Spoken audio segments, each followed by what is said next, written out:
people make love so complicated? Why do they make it hard? Why do most love songs say love hurts? Love doesn't hurt. Love does not hurt. Love is not mean. Love is not negative. Love does not hurt you. But why is the majority of the world telling us that it does? Why is the majority of the world saying it's hard? Relationships are hard. Marriages are hard. Falling in love is easy. Staying together is the hard part. Have you ever heard one of those? You probably lived it. You probably seen it. You probably heard it. You probably felt it on some level. I did. I did for more than half my life. So what is it about love and relationships that people complicate so much? Well, I'm going to tell you. We make each other separate. And you've heard me talk about this, and I'm not going to stop talking about it because this is the problem. The problem is, as a human vessel, we separate things outside of us. We see it outside of us, and we think, there's that, and here's me. And we are not at any way, shape, or form linked. And that, spiritually, is untrue. Spiritually, what I see out here is a reflection of what's in here. Even another human being. Even if they've got a different anatomy, a different face, a different structure, what I see in them is in me. That's why two of you watching right now will see totally different things in me, and you won't know why. You won't know why. It's because what one has access to within themselves, another one might not have tapped into within themselves.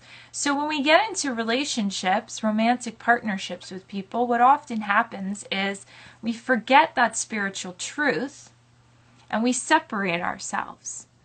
And often the clients that end up coming to me, they are struggling to connect back with themselves. So what they're doing is they're seeing their partner outside of them and they're having an argument or a disagreement and they're making it about them. And it's not about them. If it's happening in front of you, it's coming from inside of you. What you are seeing around you, you are evoking from the people and the things around you.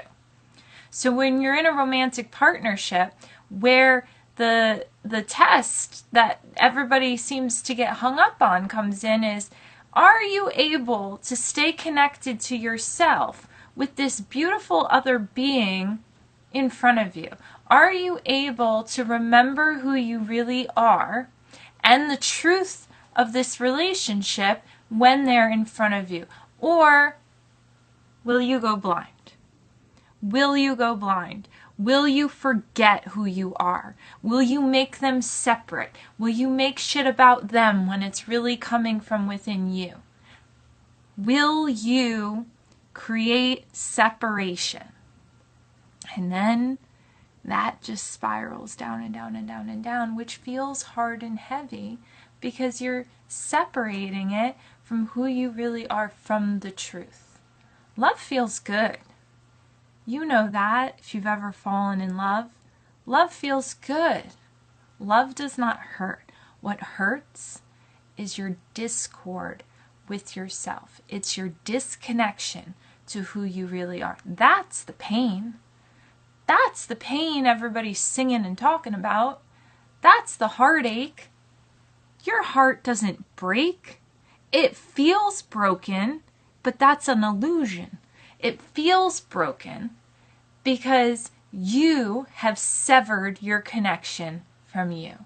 And once you put the pieces back together, what often happens is once you break apart a relationship or even a marriage, over time, for most people, over time, you find yourself again.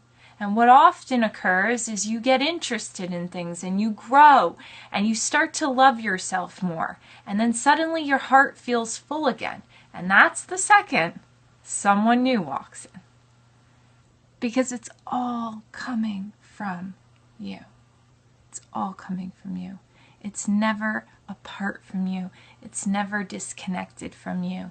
Everything that you have gone through, you have evoked from these people and these situations. And if you can take a second right now and say, from here on out, I am responsible for me, and I will not forget who I really am. I will not lose touch with my heart, no matter who is standing in front of me. Then, boy, you've got it made. Marriage won't be hard. Love won't be hard. It'll be easy. And that is how God intended it to be.